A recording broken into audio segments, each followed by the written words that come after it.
Hey, how you doing out there? Welcome to Talk JR. I hope everybody's having a great and wonderful week and looking forward to the weekend. I know I had Wayne Rhodes on a couple weeks ago, and he was talking about Escambia County search and rescue, and I went out and I have found some information. So I'll hold this up real quick, and then I'm going to turn it over to the back. There is some information there. Hopefully you can pause this video and then zoom in a little bit to get some of that information. They also do a Project Lifesaver. Just want to show some of that here. And then on the back, again, they have a non-emergency phone number. You can do that as well. They have their card here with the frequency that they use. And then they also have information to use. I know that's kind of hard to see. I apologize about that, but please zoom in a little bit on that. All right, before we get started today with my guest, wonderful guest that lives here in the county, and great story, and I know this is going to be wonderful. I have a story that I'd like to share, and as you can tell here in the front of the booth here, I've got Barry Bonds' bat and a ball and some other stuff added today. I collect random things, and Barry Bonds and Nolan Ryan were my favorite players in baseball growing up. So I contacted a gentleman and I said, hey, let me come look at some of the stuff you have. I'd like to purchase some of the things you have if they're legit.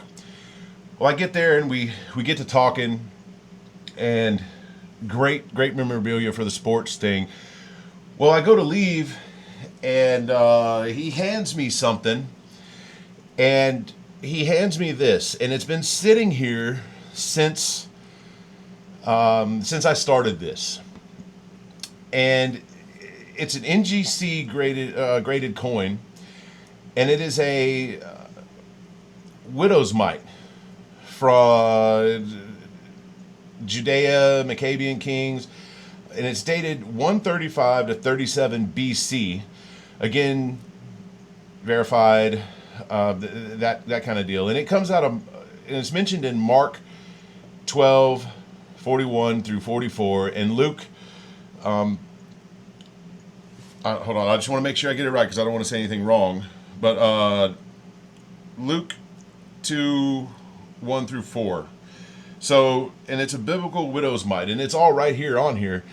I just think that that's amazing, and that was gifted to me, and it sits right here for everyone to look at. And I just wanted to share that story. I went looking for sports memorabilia, and that was the best thing. I could have left all the sports memorabilia there, and that was the best thing I got that day. And I That's pretty cool. Yeah. So today, for your viewing pleasure, I have Mr. Jim Porter here with us on Talk JR, and I think it's going to be a interesting day with interesting conversation, and nothing's off the table. I wore my special shirt for him, and Yeah, thanks a lot. let me stretch this out real quick, and I'm sure we'll soon figure out why. But Jim, if you want to introduce yourself, and let's get rolling here. Okay, yeah, my name's Jim Porter. I live in Molino, and I'm glad to be here. And I appreciate Josh and getting to know him. And so it's an honor. Thank you, Josh, for having me on. Oh, you're welcome. So are you do live in Molino, like you stated. Were you born here? Well, no, actually, I was born in New Jersey, so I'm a Yankee, but I got here as quick as I could. You can't help it where you're born now. That's right. And so I was born in Trenton, New Jersey, Okay. 1943, and the war was still going on, World War II. Sure. And so anyway, I grew up there in a little town about 6 miles outside of Trenton, in the woods. It was called Hamilton Square, still is, Hamilton Square, and in Mercer County, New Jersey. And we had lived on a dead-end street, unpaved, and we were the last house. We're surrounded by cow pastures, farmers' fields, and a woods. All of my friends in elementary school called it Porter's Woods, but we didn't own it. Mm. And but my brother and I grew up hunting and fishing and trapping in that woods, and so I've done that all my life. Actually, I'm trapping right now. You are? Caught a coyote yesterday. Okay. All I right. caught a diamondback rattlesnake 2 days ago. It's in the freezer. Wow. All right. Well, Not that I'm going to eat it now, but it's so beautiful that I'm going to have it mounted. okay. Yeah, it's a real big one. So when you went to school up in New Jersey, if that's where you grew up. Yes, So- I went to a brand new. When I got out of elementary school, I went to a brand new high school, which actually went from 8th grade, which isn't high school level. That's junior high actually, but went from. It's called Hamilton High School East Joseph Steinert Memorial. We called it Steinert, and it was a brand new school. And I went from 8th grade through 12th grade there.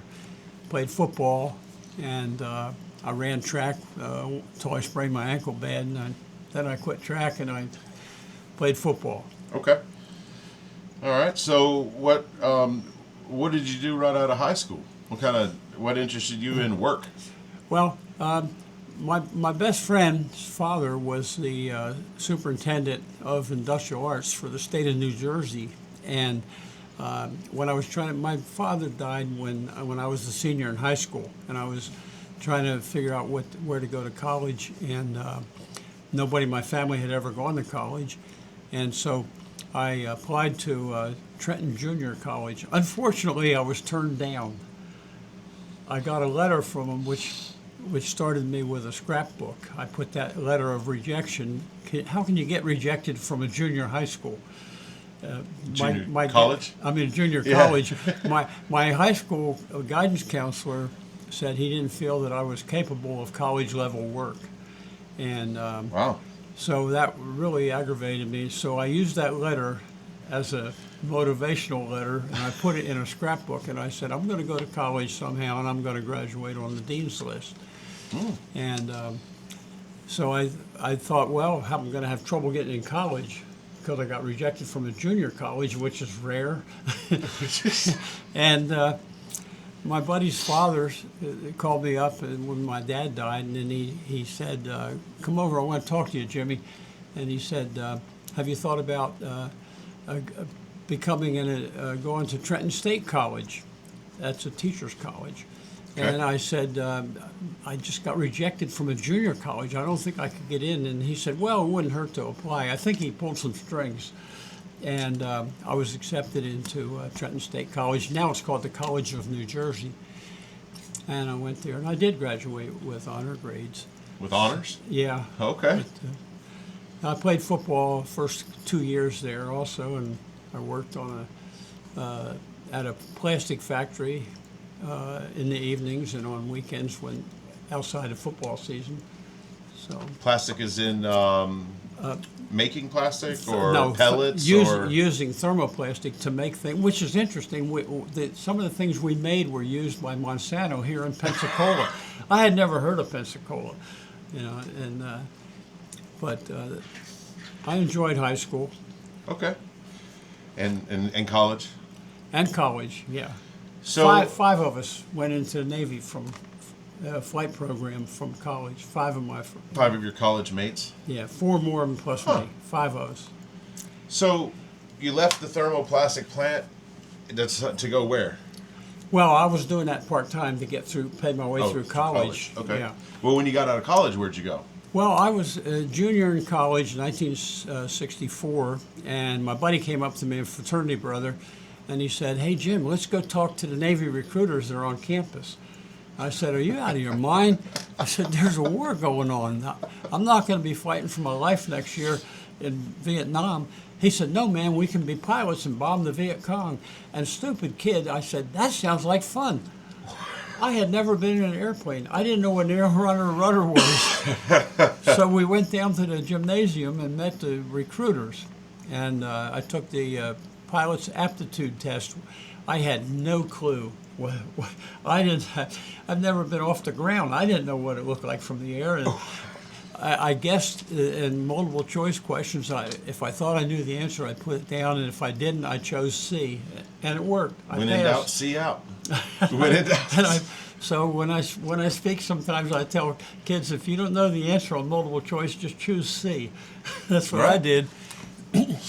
So they said, okay, you pass that, we're going to send you to Lakehurst, New Jersey, and give you a flight physical and give you a ride in an airplane. And I thought that was like the highlight of my life. I love that airplane. I mean, it was I guess a T-34, or no, it was maybe a T-28. I don't remember what. I just knew that it was fun. Except when the instructor guy in the back said, yeah, why don't you take control? I was in the front seat, and so I grabbed the controls, and he said, let's turn. And I didn't even have my foot on the rudder pedals. I didn't even notice there were pedals down there. I knew nothing about it. He said, no, put your feet on there and keep that ball in the center. And so anyway, I loved it. And I passed the flight physical, and he said, raise your hand, young man, and I'll swear you in, and we'll send you to Pensacola. I said, I can't do that. And he said, what? Why in the world did you come down here and go through all this if you can't do that? And I said, well, my dad died when I was a senior in high school, and I promised my mom that I would graduate from college before I did anything. And so he said, well, what year are you? I said, well, I'm a junior. He said, we got a program for that. And I found out that they invent programs. I mean, if you had one leg and one arm, they got a program for that if you're willing to join. And Everything's waiverable. yeah, so I joined the Navy that day, and he said, you won't have to do anything until you graduate, and then you'll have 6 years. And that's how I got in the Navy. And it was a major turning point in my life. I loved it and enjoyed it, except a few times. Okay. So how long were you there in the Navy? I did 2 tours. I was actually I flew patrol planes. I didn't get to go to Vietnam. I never hurt anybody. I scared a few people over the years, but I didn't hurt anybody. It's funny, the 5 of us from my college graduating class entered the flight program. I'm the only one still living. For some reason, I guess God just been good to me, but one of them, they all became pilots. The guy that talked me into it flunked out of flight school, though, in advanced training, and that was sad. And he got killed later. So I wound up flying patrol planes, and I stationed in Puerto Rico in VP-18. And you were in Puerto Rico too. I was. Different time frame, but. Maybe. Yeah, but we enjoyed that. Our first. What year were you in Puerto Rico? I went there in '68, '69. Yeah, I was. So, not saying this or whatever, but 2002 and 3. So if that helps you. Yeah. But it was a great place, and we loved it. My wife, I met my wife here in Pensacola. First time I got off base, I caught a taxi cab to a church, and my wife was. The girl I married was playing the piano at that church, and 8 months later we started dating, and 3 months later we were engaged and got married. She went to Texas with me for advanced training. She could fly the airplane, no doubt. I at least started it in taxi. I don't know about taking off, but she taught me all the. Well, if she could taxi it, she'd know where the rudders were. Oh yeah. She'd know where the rudder pedals. She knew how to hold intersection holding and all the things that go with it. Yeah, because she grilled me on all the questions, and that's why I got through it. Okay. So, Well, see, I know you were sharing a little bit. And I saw your face light up, and you were smiling and real excited about talking about that time. Is there a story or anything you'd like to share? Maybe, well, not so much bad, I guess, but maybe something that would light you up. that would light me up. Yeah, like a good story, or do you have anything Well, you'd share with people that Well, the time before we move on? The time I almost crashed. How about that? If that's what you want to share, that's Yeah. Let's. Well, I flew the P-2 Neptunes. They're all in the museum. Everything I flew is in a museum, by the way. Fair enough. But I was flying patrol planes out of Cuba. We went from Puerto Rico to Cuba, and we always kept 3 airplanes in Cuba. That was during the Cold War. Okay. And we would fly surveillance around Cuba, long flights, all day long. Anyway, And then the squadron shut down, and they transferred those of us who were the pilots. They transferred us to VP7 in Jacksonville, and we deployed to Sigonella, Sicily. And so that was interesting, and we had so many pilots in that squadron that I was able to take my wife over, and we had a baby then. Scott was born in Puerto Rico, in Ceiba, a little town that you're familiar with. And we did a tour there in the Mediterranean, and then came back, and they decommissioned that. They were shutting down the squadrons one by one, the old P2 Neptune squadrons, and they were being replaced by the P3 Charlies. And so they transferred me to Brunswick, Maine, and right back to Sicily, because that squadron relieved us on station. And so 2 weeks after I got back from Sicily, I was on my way back to Sicily with another squadron. And I was broke then and couldn't afford to take my wife with me on that one. But when we came back, that squadron transitioned to P3s. And since I was short, I only had I think 4 months left on my original 6 years, and so they said you either got to extend 2 years or take an early out. And so I took an early out, but I stayed in the reserves, and I flew patrol planes out of New Orleans, Navy New Orleans, VP 64, and did that for several months. And then they had an opening where they needed pilots as instructors in T-28s in Whiting Field here in Pensacola, or Milton. And that was the most fun 2 years of my life flying. I loved being an instructor in the T-28. But then I had a close call one day, and I'll share that with you. Okay. It was I had two students that were on a safety check. We flew 2 feet apart, wingtip to wingtip, 10 feet step down, and 20 feet nose to tail. The pilots are about 60 feet apart. Okay. That's very close. And these two young pilots, that thank the Lord they were good pilots at that phase of their training, they were scheduled to go to Jacksonville the next day on a stay overnight and then fly back. And it was going to be their first time away from home base as students. And so they had to pass a 3-hour safety check. So I was assigned to do the check ride.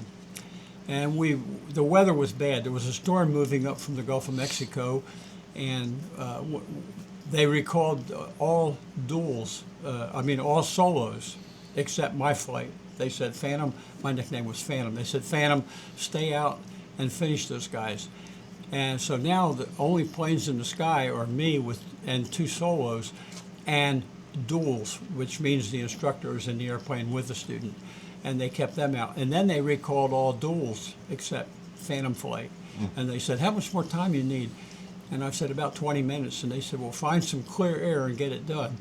Well, there was no clear air.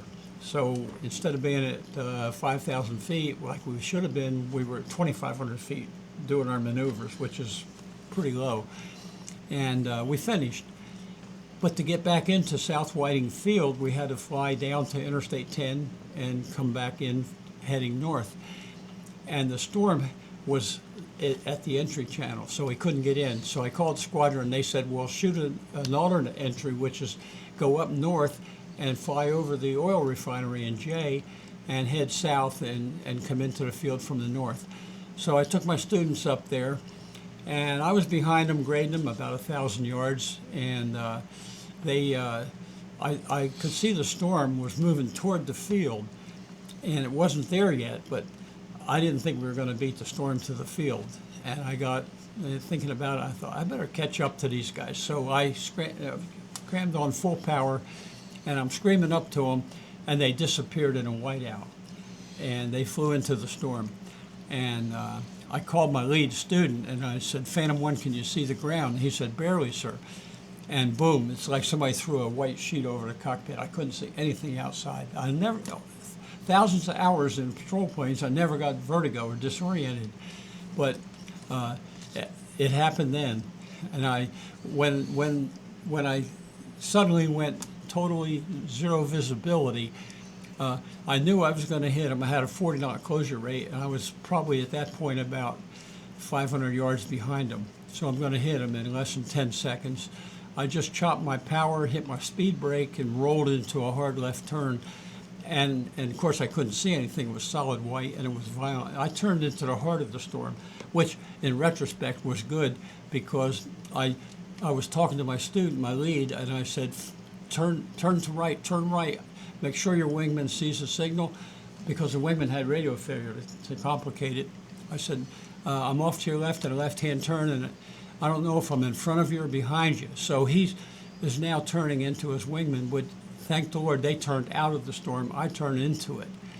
And while I was telling them what angle of bank to use and where to, go 180 degrees, roll wings level, you'll go back to the oil refinery, and I'll meet you there. While I was talking to him, I forgot my speed brake was down, and my airspeed was dropping rapidly. Next thing, I stall. I'm falling out of the sky. And if you've ever closed your eyes and spin around and in the dark and try to figure out where you are, or if you have vertigo, you know what I'm talking about. And so it was a desperate situation. I tried everything I could to get the plane flying, and I couldn't. And I was losing altitude rapidly, and I already started at 2,500 feet, so I was really in trouble. I decided to bail out, and I looked at my altimeter, and I was too low. I had already passed 1,000 feet. In that airplane, you don't eject. You have to jump out and pull a ripcord, and there's no use doing it. In fact, my roommate got killed. He was in a different storm. He came out upside down, and killed him and a student. But this all happened in a few minutes, seconds probably, but it seemed like a long time. Sure. Anyway, so I couldn't, no use bailing out. My chute wouldn't open, and I prayed. I said 3 words. I was already a Christian, but I said 3 words. I said, "God help me," pleading like that. God help me. And instantly, I saw a green flash out the left side of my cockpit, and which cured my vertigo. I knew I was left wing down. I'm looking at green grass, which is not good to look at when you're in an airplane. So I rolled right. My attitude gyro was tumbling. It settled down. I could see it. I leveled my wings, added full power, pulled the nose up, and watched it keep going down. Stopped at 300 feet and then started up. So I was the happiest guy on the planet. But that's my airplane story. Okay. So God was good. I went home that night. Well, the trouble wasn't over, actually. But what happened is then I called the squadron. I looked down. I came out 50 miles away. I came out at Crestview, Florida. At 5,000 feet, I got out of the storm. And then I called my students, and I said, "Where are you?" He said, "We're at the water tower at the oil refinery in Jay." And he said, "We can't get any higher. We're at 900 feet. And if I go higher, we're in the soup." And I said, "Okay, stay there. I'll join you." And I looked at the storm, and I had to go through it to get to him. It went stationary, and I had to go through it. But I didn't have vertigo, so I just said, "Lord, help me with this." And I went through the storm. And I got a little nervous when I got down close to 900 feet, and I still couldn't see anything. But then I broke out and saw the ground, and I flew over to Jay, and we're circling. Now all our 3 airplanes had low fuel warning in both tanks, because we've been up now way over 3 hours. And I called the squadron and said, "What do you want us to do?" And they said, "Stand by." Stand by means keep circling around this tower until what? We run out of gas. And so about 10 minutes go by, and I started calling all the airfields. I called. That's all right. I called. Keesler Air Force Base was active at that time. I called Keesler. I called Eglin, Hurlburt. I called even Ellison. It was a helicopter field then. Okay. And I called everybody, and everything was shut down. The stationary front just clobbered the whole coast. And the squadron called me back and said, "We just got permission for you to go to Maxwell Air Force Base in Montgomery." And I said, "Great, but I don't have enough fuel to make Montgomery." And they said, "Okay, you're on your own. What are you going to do?" And so I said, "What about that little field in the woods in Bruton?" It was a bounce field, a touch and go field where we did practice landing. And they said, you can't go to Bruton, it's closed. I said, well, how long ago did it close and what was the weather? They said, we closed Bruton about 15 or 20 minutes ago and it was marginal and deteriorating. I said, okay, I'm going to Bruton. They said, you can't. The crash crew's gone home, the gate's locked. I said, I don't need a crash crew, I need a runway. I'm going to Bruton. They said, I'm declaring a low fuel emergency, I'm taking my students to Bruton. And we did that. And we flew under the storm, went over to Bruton and landed. Spent the rest of the day there waiting for that storm to move. It finally did. So that's my story. Yeah, that's, well. So that's, God was good that day. I've never had a bad day since. Literally. Got it. Yeah. Got it. That's, I understand why. So what did you, 300 feet. That's low. Yeah. That's real low. That's real low. Ooh. The length of a football field. That's right. So 300 feet. So after 300 feet, what'd you do? Meaning, after the Navy, what did you decide to do? Okay. Well, of course, I did 2 years as a flight instructor, and Sure. and then you know, I was searching for what to do. I decided to get out. My wife, we had 2 children at the time, and I thought, well, Pensacola's her home. I like it here a lot, and I just feel like the Lord wants me to get out. So I applied to 57 different airlines. I didn't know there were that many companies that hired pilots in the whole world, and every one of them was 6 pages long. We had a hand type. We didn't have computers back then and all that. We had to hand type the applications. Fortunately, my wife knew how to type and did it. And but Vietnam was winding down then. This was at the end of '72, you know, and there were 10,000 pilots trying to get a job with the airlines. That didn't work very well. I got on a preferred waiting list for Eastern. That was the highest I got. I couldn't get a job loading baggage. With all 57? Of all of them, yeah. I even had, well, I did get one interview. That was with the state of Florida was hiring a state pilot. Okay. And so I went to Tallahassee and interviewed for that. I didn't get that job. They wanted somebody from the Air Force who made soft landings. So I just said that to make you smile. But anyway, so I'm searching for what to do. And at that time, Jerry Falwell was having a conference down at, he was doing a series down at Pensacola High School, actually, and I was the counselor in that ministry. So I went down there, and after it was over, I went up to Dr. Falwell, and I said, Dr. Falwell, I'm due to get out of the Navy in a couple of months, and I'm searching for God's will. Have you got any advice for me as to how to find God's will for my life? And he said, young man, this world is full. I can still picture this. He said, young man, this world is full of people sitting around doing nothing, waiting for God to show them what to do. He said, that's not how it works. He said, the way it works is this. He said, the children of Israel were in bondage for 400 years in Egypt. And when God wanted them out of there, they walked across the Red Sea on dry ground. He said, but when they were going to where he wanted them to be, his will, which was the promised land, they had to step into that Jordan River, and he didn't part the waters until they stepped in. He said, so this world's full of people sitting around waiting for God to show them what to do. You got a family, you've got to earn a living.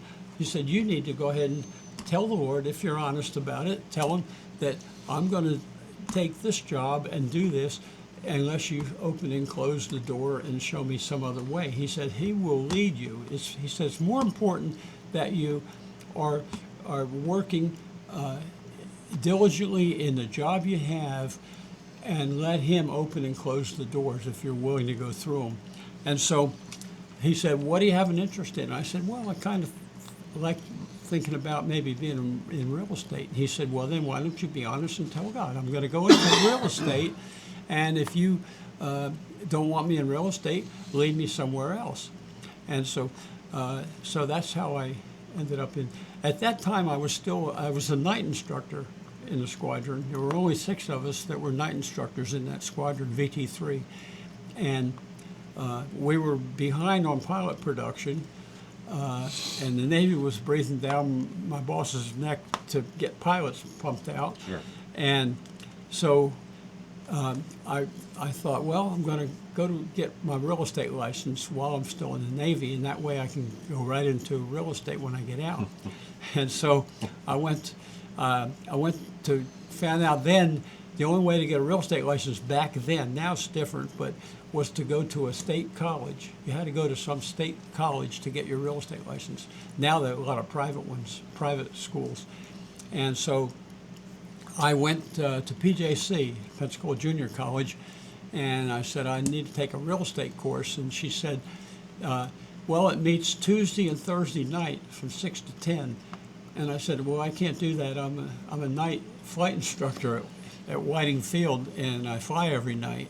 She said, well, that's the only class we have. I said, don't you have a Saturday class or something? She said, no. I said, well, maybe I can take leave 2 days a week for 6 weeks. I thought, well, this is not looking like the Lord's going to open this door. But I went ahead and paid my tuition. And Janice and I prayed, if the Lord's will, open this door. But I didn't see how it was possible. So I went to my boss and I said, his name was Ron. I said, Ron, I need to have Tuesday and Thursday off for the next 6 weeks. I can fly, from maybe midnight on or something. He said, are you out of your mind? He said, there's a war going on still. He said, and you want me to give you off to go to school? He said, no. He said, we're way behind on pilot production right now, and we've had bad weather and all. He said, I can't let you off. And then I said, well, I've already paid my tuition. I thought that would be the ace that would get me off. He said, well, you just wasted your $40 for your tuition because you're not getting off.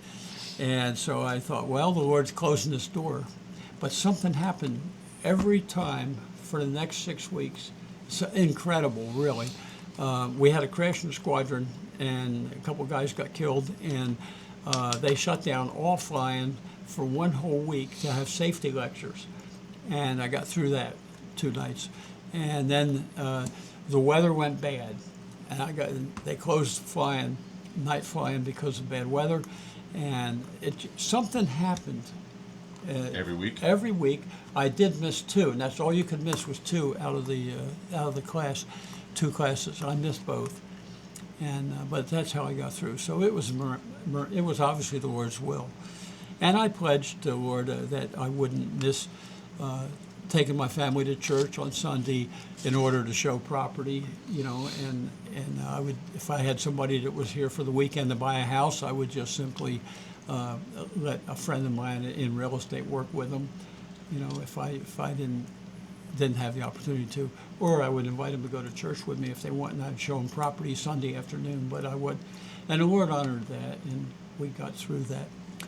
So that's how I got in real estate. How long did you spend in real estate after that? Well, I still have my license. I just got a certificate for 50 years. 50 years? I'm not looking to buy. So how do you... So 50 years in real estate. Yeah. I did real well. The Lord blessed, and I had 48 sales my first year, which was just amazing, really. And the Lord just opened the door. And in the second year, I opened a real estate company, Old South Properties, and, and now my kids run it. My 2 boys run it, and but It's still called the same thing? Yeah, still ERA, Old South Properties. Huh. I enjoyed real estate, but I always wondered. My dad led me to the Lord when I was 9 years old, and he got saved reading his Bible, and he came home from work that day, and he said to the family, he said, gather around, I have exciting news. He said, today at work, I was reading my Bible. Now, I didn't even know my dad had a Bible. He was 34 at the time, and I was 9 years old. And so we sat around the table, my brother, sister, my mother, and I, and my dad said, today I read the Bible, and he had never gone to church with us. In fact, my mother didn't either at that point. They were good people. They were moral people. They were hardworking. They were patriotic. They taught us respect for elders and all. And so they just hadn't accepted Christ personally. and they didn't attend church. But they made us kids go. I think they wanted a couple hours away from the kids. So every Sunday we had to walk to church. But I never thought I had heard the gospel message at that time. And so my dad came home and worked, and he said, I was reading in the Bible, and I realized that I've never personally asked Jesus to save me, and I did that today. Wouldn't you like to? And I said, Dad, I would. I really would. So I got saved that day. And then we got grounded in a good church where we were fed the word, and the Lord blessed us that way. But when I was 14, I went to a Christian camp for a week, and at the campfire on a Saturday night or Friday night, they had people go forward that made decisions, and I went forward. I said, I don't feel led that I'm going to be a pastor or I'm going to be in full-time Christian work, but what I'm coming forward is I'm willing to do what the Lord wants me to do, whatever that is. I don't know what it is. I didn't have any leading that I needed to be in a Christian ministry or anything, but I'm willing to do what the Lord wants me to do. But all my life in real estate, I wondered, why didn't He call me into full-time Christian work? Never thought it would lead to the barn ministry. Well, we'll get on the closing, but you say obviously you're younger than I am. Yeah, right. Quite a bit. So, but it's interesting. You said you were in Puerto Rico in the Navy. And you said you went to a camp in for church, right? I want to bring this up. I always find little things that maybe I can connect with people with. When I was going to New Hope Baptist Church in Fayetteville, Georgia, and I went to. I hope I don't say this wrong. My wonderful parents will let me know if I say this wrong. They live over in Gainesville, Florida, and we lived up in Fayetteville, Georgia. And we went to New Hope Baptist Church, and if I remember correctly, the preacher's name was Ike Reichert, and I went to summer camp there, and Rock Eagle was the name of the summer camp, and we would go, hiking, bow and arrow. You'd shoot the arrow, and you would do canoeing and swimming, and by the campfire, and you would sing songs, and it was Christian camp, right? And you put money on the little canteen, and you could go buy snacks and things. So it was very fun. Did that for two or three summers, but yeah. So yeah, we both went to church summer camp. That's and it makes interesting. an impact on you. It does. I think that was the first time I spent away from like a family for any length of time. I think recollection, trying to recall that, and I think that's the first time. But it was interesting. It was fun.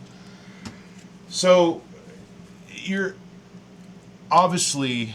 And we're gonna get into this. And I've always said free speech, nothing's off the table. And then now I think I think the audience is picking up why I finally talked about the coin that's been sitting here since I started, right? So, and you're every Tuesday, we have breakfast together. That is called the Band of Brothers, and we every Tuesday at 7 a.m. up at Jen's Grill on 29. There's a wonderful group of men that get together. Don't want to call it the He-Man Woman Hater Club like Little Rascals, but it's a men's breakfast, and it's just fellowship, and we go over devotions and have a prayer list and just read from the good book, and have some even testimony time. So it's really good. So if you're looking for a place maybe for the middle of the week to land, I'm sure that Jim will tell you too, we would love to have you there, to keep you grounded during the week. And plus, food's pretty good too. So, very religious person, and you love to share the word and the word of Jesus. So, what out of real estate and God's will, what drew you to do the amazing fellowship, or I don't want to say fellowship, what do you call The it? men's Ministry. men's The barn ministry meeting. that you're doing right now. And I'm going to let you say all about it because I think it's unbelievable. So I'll let you talk about it. And if you don't mind, I'm going to kind of go in a little bit because I can give an outside point of Yeah. view because you're inside. You've been there. You're definitely in it. So I want to let you talk about it because what drew you to eventually not just handing out tracts when you're metal detecting or witnessing to people when you come across them, or praying and then going to church. What drew you to that ministry that you have going on? And then talk about it a Okay. little. Actually, it was my two sons, Scott and Mark, invited me to go to a men's barn meeting in Alberta, Alabama. And I said, what in the world is a barn meeting? I had never heard of such a thing. And they said, well, a friend of theirs invited them to go to a meeting where they are going to cook some steaks and have some fellowship and sing some songs and have somebody give us testimony in a barn in Alberta, Alabama. And before Scott told the guy he would go, and before he did, the man died. He was only 29 years old. He had leukemia, and it came out of remission. And so they said, Dad, would you like to go to the barn meeting? We feel like we ought to go because we told this guy that we would. I said, sure. So we went. And on our way home, the boys said, Dad, why don't we start that up at your place in Molino? I live in the woods in Molino on a dirt road. And so I said, nobody's going to drive 22 miles out of town to get a free steak dinner. And that was 82,000 people ago. So this was in 2002. And so they said, well, let's just try it. Why don't we just invite some friends that we know that are Christians that might want to be interested in helping us. And we'll cook some steaks and we'll talk about it. And we'll have it at the picnic pavilion. We have a little lake there across the lake. And so we did. We scheduled it on the second Thursday of that month. It was August of 2002. And we invited the lady who was a widow of the man who invited Scott to a barn meeting in Alberta. She came and shared her testimony as our speaker. So we had a woman speaker at the first men's barn meeting. Hey. And 24 guys showed up, 24 guys. And we cooked steaks and we talked about it, and they said, Mr. Porter, let's do this every month. And I said, okay, we'll try it, see how it works. And it grew rapidly. Nothing to pay, nothing to join. We're not affiliated with any one church, so there's no feeling of if my people go there, they're going to get sucked into something, you know. And so we started it, and it expanded. Then we outgrew the picnic pavilion very quickly.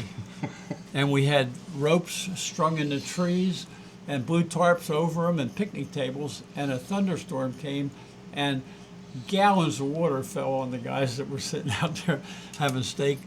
And so they came to me and said, Mr. Porter, we need a barn. Would you build a barn? We'll pay for it, or we'll do the work if you'll agree to build a barn. So my mother-in-law had died, and we inherited $35,000, and that was the seed money that started the barn ministry. And I said, okay, how big do you want it? And they said 40 by 80. I said, okay. So I picked a spot in the woods, and I put flags there, and I took my wife out, and I said, honey, this is where we're going to build the barn. And she said, you must be joking. I said, no, right. See the flags right there. She said, you're kidding, right? And I said, what's wrong with you? I was actually aggravated with her. I said, that's where it's going to be. She said, don't the guys come early to see the sunset over the lake? Don't they walk around the lake and enjoy it? Don't they, some of them come early and go fishing in the lake? And I said, yeah. I said, but I'm in real estate. You can't foul up the value of waterfront property with a barn. She said, oh, I must be mistaken. I thought we dedicated this to the Lord. So guess where the barn is? On the lake. There you go. Yeah. I relocated it to there. 2 weeks after we built it in 2004, Hurricane Ivan leveled it. Oh. And it was devastating. I mean, I was out of town when I got home. I went up to see the barn, and it wasn't there. The only thing standing was the pillars down the side, the 8x8 pillars. And I said to Janice, I said, it's amazing, isn't it, that those pillars are up? And she said, well, you didn't know this, but when you were out of town when we poured the slab, and under each of those pillars, I wrote a Bible verse and put it in a plastic bag, and the 2x2 hole that was the footer under each post has a Bible verse under it. And so Janice is pretty important in the barn ministry. Sure. So the guys said, oh, look, I was thinking maybe the Lord doesn't want us to have the barn ministry. And the guys came to me, and the volunteers that helped us every month, and they said, if let's just start again, and we'll have a work day, we'll clean up all the debris. And there was a lot of debris. We had 32 trusses, all splintered and broken and all. And so we rebuilt the barn. You said in August, the second Tuesday in August 2002. Thursday, sorry. Yeah. Thursday. You had 24? 24 people. Okay. I'm gonna fast forward this for everybody watching here. Right up here at Moore Cutoff, 97, right? 97A? Yes. Sorry. Mm-hmm. On second Thursday of the month, in 2002, August, you had 24. I don't want to get into who was there right now, but your last barn meeting, you went from 24 stakes in 2002. I know you mentioned 82,000 people. How many people do you estimate, or do you know, were at the last barn meeting? Well, because we had the astronaut who was stuck in space last year for 9.5 months.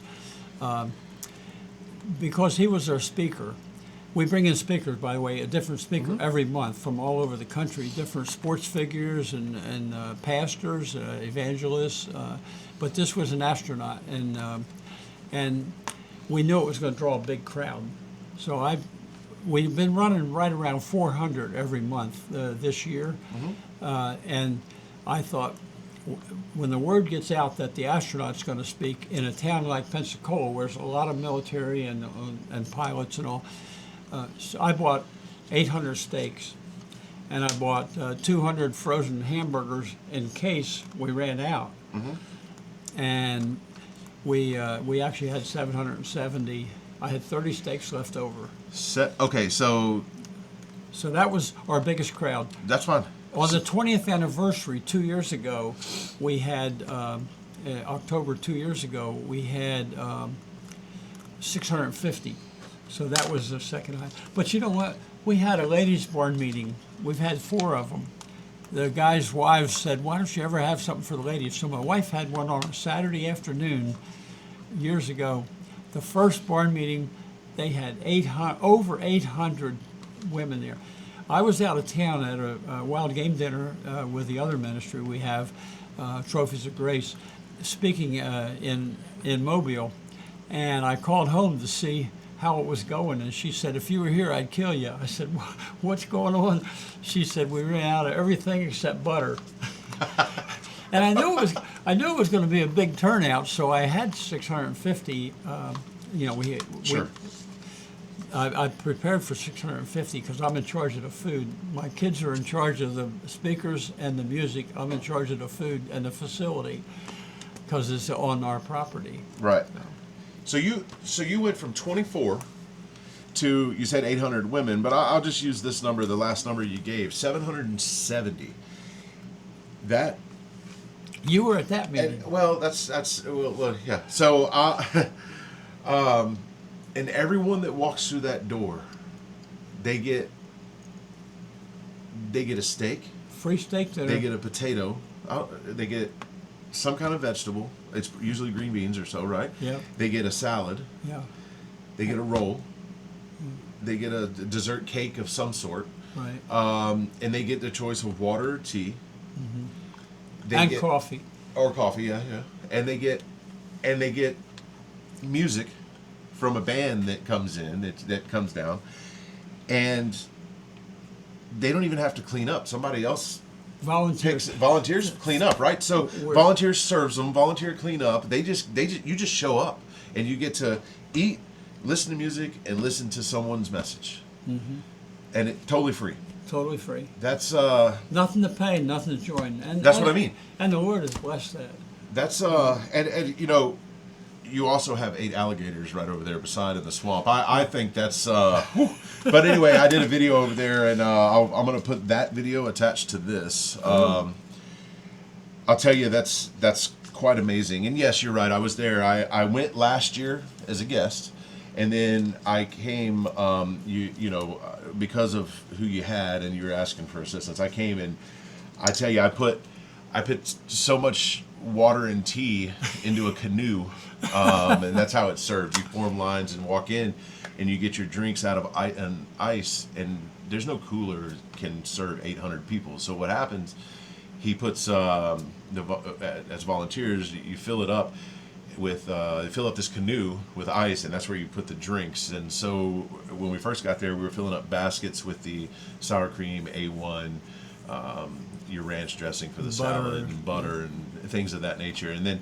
once we got all the tables set, went through the line to make sure they knew where the restrooms were and that kind of deal. And then here we go, let's load up the canoe. So it was very heart touching to see everyone that showed up, and I would love to do it again, to come up there and help and volunteer. So it was very, very rewarding. Before we leave, I want to ask you a question before we sign off today. Sorry, not leave. I'm not going anywhere, but I do want to ask you a question. Very wonderful person. I've had a great opportunity to get to know you, and get to coming from a chief, I appreciate that now. It's coming from a chief, yeah.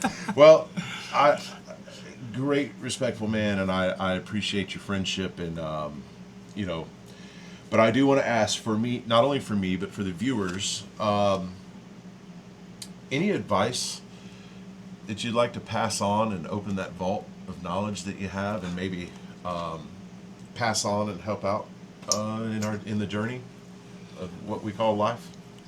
Well, everything happens for a reason, and we don't see God's ultimate plan clearly, and we get discouraged easily when things go wrong, when people get sick, when we lose a friend or a loved one, and but you have to remember that God's in control, and we've won the battle. The Lord has won the battle when Christ arose from the dead and conquered death. So eternity is a long time. The advice I have is think about that, because we're going to spend eternity somewhere, and it's a choice. You know, once my son was speaking at a wild game dinner, and we were out in Missouri, and we had, I think, 1,600 people at that meeting, if I remember. And when he closed, he said to a young man, he said, "Come on up here, son." I said, I want to give you something. And this young teenager came up to the platform, and Scott had a T-shirt that had Trophies of Grace, which is a ministry we have, a side ministry, part of the Barn ministry. And he said, "I'm going to give you this shirt. It's not for sale. You cannot buy it. You can't earn it. You can't do enough good things to get it, but you have to reach out and take it. So if you'd like to have this shirt, go ahead and take it." And the kid reached up and took the shirt and went back and sat down. And he said, "That's exactly what Christianity is about. Jesus paid the price. He was born and raised and lived a sinless life and was crucified and paid for the sin that we're part of, because we're humans. We all make mistakes and we all sin. And God's heaven is going to be perfect. So you can't enter that with sin on your side. And he offers that free gift. The advice I have is reach out and take it. You can't buy it. You can't earn it. Being baptized doesn't give it to you. Joining the church doesn't give it to you. Doing good deeds, helping little old ladies cross the street doesn't get it. It's a free gift. Just ask for it. Say, "Thank you for saving me and forgiving me of my sin." That's what it takes, and that's all it takes. It's that simple. So simple a child can do it. That's my advice. Okay. Well, thank you. All right. Hey, so again, at the end of every show, nobody asks, nobody says, "Hey, do this for me." I just do it out of whatever it is. But today, Cantonment Mercantile, I'll tell you what, go down there for your feed and seed needs. They're right across from the mill, and while you're in there looking at the shovels, the feed, the seed, excuse me, anything else you need on that side, go through the I don't know how you set it up in there, but the antique, the thrift side, as you walk through those different vendors in there and get your deals on, you can go right on over there and get you some nice ice cream and some milkshakes and some fresh cookies. I love it over there. I think I'm gonna head over right now. Yeah, I'd love it over there. Cookies and cream milkshake. Go over there and get you a Panda milkshake or Superman. It's just types of ice cream. They have good looking stuff over there. There's a bunch of vendors in there that sell things, and they have different deals, different times of the week. But Cantonment Mercantile right there across from the mill on 29 in Muskogee. And again, feed and seed store. It's a local store, and again, I'm all about staying local if you can. I know sometimes you have to go to the big stores, but if you can stay local, let's stay local. All right, on behalf of Jim Porter, I'm Joshua Robertson. I appreciate you tuning in to Talk the Talk JR. And now that we've talked the talk, we challenge you to go out and walk the walk. Thank you very much, and hope to see you around, and definitely see you on the next episode. Have a safe weekend, and again, see you around.